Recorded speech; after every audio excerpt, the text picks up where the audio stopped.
আমরা ভারতীয় জনতা পার্টির বিধায়করা সিদ্ধান্ত নিয়েছি যে আমরা আগামী সপ্তাহে একদিন নবান্ন, একদিন রাজভবন এবং একদিন স্বাস্থ্য ভবন যাব।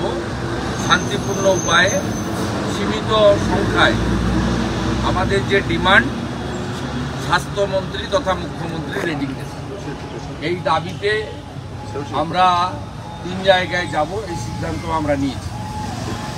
সাথে সাথে আমি অত্যন্ত পরিতাপের সঙ্গে লক্ষ্য করলাম যে এত ঘটনা ঘটছে আমাদের অত্যন্ত প্রিয় বোনকে নিয়ে, এবং কেউ অভয়া নাম দিয়েছেন, কেউ তিলোত্তমা নাম দিয়েছেন।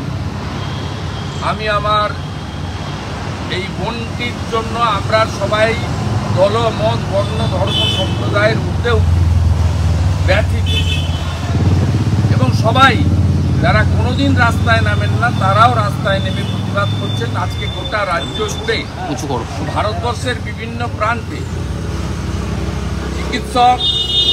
চিকিৎসা পরিষেবার সঙ্গে যুক্ত নার্স, স্বাস্থ্যকর্মীরা আজকে একদিনের প্রতীকী ধর্মঘটে গেছেন।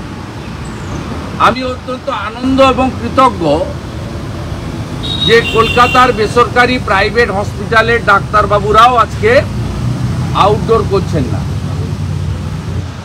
এর ফলে আমাদের যারা বাঁচিয়ে রেখেছেন কোভিডের পিরিয়ড বলুন, এমনি সুস্থ থাকার ক্ষেত্রে, সেই সম্মানীয় চিকিৎসক বা চিকিৎসক মণ্ডলী তারা আজকে এক পরিবারে এক সূত্রে গাঁথিত হয়েছেন। আমি রাজ্যের বিরোধী দলনেতা হিসেবে তাদের এই লড়াইকে কুর্নিশ করি, হ্যাটসঅপ করি। আর এই মুখ্যমন্ত্রী এবং তার সরকারের লাজ, লজ্জা, শরম কিচ্ছু নেই। আজকে কন্যাশ্রী দিবস, কন্যাশ্রী দিবস নিশ্চয়ই ডেট চেঞ্জ করা যায় না, যেহেতু রাজ্য সরকার এটা কন্যাশ্রী চালু করে, প্রত্যেক বছরই করেন। কিন্তু আজকে আমাদের বোনের জন্য উৎসবটা বন্ধ করতে পারতেন মুখ্যমন্ত্রী। তিনি বন্ধ না করে ধনধান্য স্টেডিয়ামে তিনি 3000 জনের একটা উৎসব করছেন, যে উৎসবে লজ্জা শরম ছেড়ে মন্ত্রী শশী পাঁজা, দপ্তরের আধিকারিক, রাজ্যের মহিলা কমিশনের চেয়ারপারসন সদস্যরাও হাজির হবেন। সকালবেলায় মেসেজ করা হয়েছে 3000 প্যাকেট চিকেন বিরিয়ানি খাওয়ানো হবে আজকে উৎসবে, রাজ্য সরকারের অর্থে। ধনধান্যের ব্যাংকয়েটে সরানো হয়েছে প্যাকেটটা ডিস্ট্রিবিউশন এবং প্যাকেট তৈরির কাজ। মেনু ঠিক করে দিয়েছেন মুখ্যমন্ত্রী। চিকেন বিরিয়ানি, ভাবুন কোন রাজ্যে আমরা বসবাস করছি। এ লজ্জা রাখার জায়গা নেই। একদিকে গোটা বাংলা বাঙালি কাঁদছে, ভারতবর্ষ সামিল হয়েছে। মহিলারা আতঙ্কিত, যারা একটা সময় মমতা ব্যানার্জির জন্য গলা ফাটিয়েছিলেন। আমি বেশ কয়েকজন বিশিষ্ট মহিলার পোস্ট দেখছিলাম। আজকেও একজন লেখিকার পোস্ট সকালবেলা আমাকে একজন পাঠালেন, আমি নামবার বলতে চাই না। তিনি কিছুদিন আগেও বই মেলাতে মমতা ব্যানার্জির প্রশংসা করেছেন। তিনিও বলছেন আর নয়, সহ্য করা যাচ্ছে না, পথে নামবো, রাতে থাকবো। গতকাল খড়গপুর IITর ছাত্রছাত্রীরা রাত কাটিয়েছে। আর মুখ্যমন্ত্রী 3000 প্যাকেট চিকেন বিরিয়ানির অর্ডার দিয়েছেন উৎসব করার জন্য। Same same same Mamata Banerjee. দাবি এক, we want resignation from the chair of the Chief Minister as well as the Health and Police Minister, Government of West Bengal.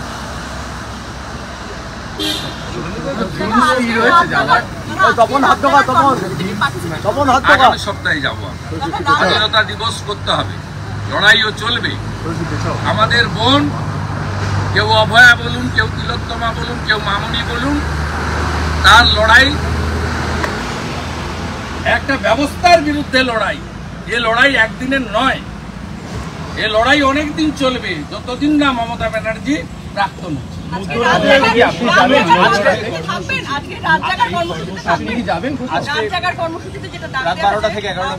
প্রথমত মহিলারা লিখেছেন আমাদের সতর্ক থাকতে হবে, ছবি তোলার জন্য না গেলেও জেগে থাকতে হবে, কারণ কোনো নির্দিষ্ট দল এটা অর্গানাইজ করেনি, সাধারণ মানুষও করেছেন, আবার তৃণমূল বাদে অন্য রাজনৈতিক দলও করেছেন, মানে পতাকা ছাড়াই মূল সুরটা বেঁধে দিয়েছেন ছাত্রছাত্রী। অতএব এটা মা বোন দিদিরাই করবে। ফটো তোলার জন্য আমরা যারা চিহ্নিত রাজনৈতিক ব্যক্তিত্ব ফটোর সামনে না থেকে কোথাও আড়ালে থেকে জেগে থাকতে হবে, যাতে কোথাও তৃণমূলের গুন্ডা বাহিনী হামলা করতে না পারে, পুলিশ কোথাও টেনে হিঁচড়ে তুলে না দিতে পারে। পুলিশ একটা পরিকল্পনা করেছে রেড রোড এবং তার পার্শ্ববর্তী এলাকায় যদি কোথাও রাত্রিবেলায় এই ধরনের কর্মসূচি হয় তাদেরকে মেরে পিটে বল প্রয়োগ করে সরিয়ে নিয়ে যান। তো মমতা ব্যানার্জি নিজে বলেছেন যে কালকে রেড রোডের প্রোগ্রাম আছে, তার ধারে পাশে যাতে কেউ রাত্রে বসতে না পারে, ও বিশেষভাবে গান্ধী মূর্তির পাদদেশ, মাতঙ্গিনী আজমের পাদদেশ, এইসব জায়গাগুলিতে মমতা ব্যানার্জির একজন একনিষ্ঠ ভৃত্য বিনীত গোয়েলকে এই নির্দেশ দেন। তৃণমূল কংগ্রেসের বর্ষিয়ান সাংসদ শুভেন্দু শেখর রায় তিনি নিজে আজকে ধর্নায় বসছেন এবং ব্যক্তিগতভাবে তিনি ধর্নায় বসছেন। বিষয়টা তৃণমূলের নয়, বিষয়টা তৃণমূলের নয়। আমি শুভেন্দু রায়কে তার সিদ্ধান্তকে ধন্যবাদ জানাবো। এটা বিষয়টা একেবারেই তৃণমূল নয়, বিষয়টা হচ্ছে সরকার এবং ব্যবস্থা। কেউ একবারও বলেনি যে তৃণমূল কংগ্রেসের কোনো পদাধিকারী রেপ করেছে, খুন করেছে। বারে বারে বলা হয়েছে সরকার করেছে আর পুলিশ আড়াল করেছে। বিষয়টা সরকার। মমতা ব্যানার্জিকে তৃণমূলের চেয়ারপারসন থেকে সরানোর দাবি আমরা করিনি, করবো না। আমরা পুলিশ এবং স্বাস্থ্যমন্ত্রী তার পদত্যাগ দাবি করছি। এই দপ্তর যদি অন্য কারোর হাতে থাকতো তার পদত্যাগ চাই। বিষয়টা সম্পূর্ণ সরকারের বিরুদ্ধে, সরকারি ব্যবস্থাপনার বিরুদ্ধে। আপনার বাড়িতে ঘটনা ঘটেনি, আপনি রাস্তায় ঘটনা ঘটেনি, ঘটনা ঘটেছে কোথায়? রক্ষক যেখানে, ভক্ষক সেখানে। তাকে ডাকা হয়েছে, নাইট ডিউটি দিতে বলা হয়েছে, তার রোস্টার বানিয়ে দেওয়া হয়েছে, নাম ডিউটি দেবেন আমাদের বোন। তাকে প্রোটেকশন দেওয়ার জন্য পুলিশ, সিভিক ভলেন্টিয়ার থাকবে, আরএমও থাকবে, নাইটের চার্জে অন বিহাফ অফ সুপার কেউ না কেউ থাকবে।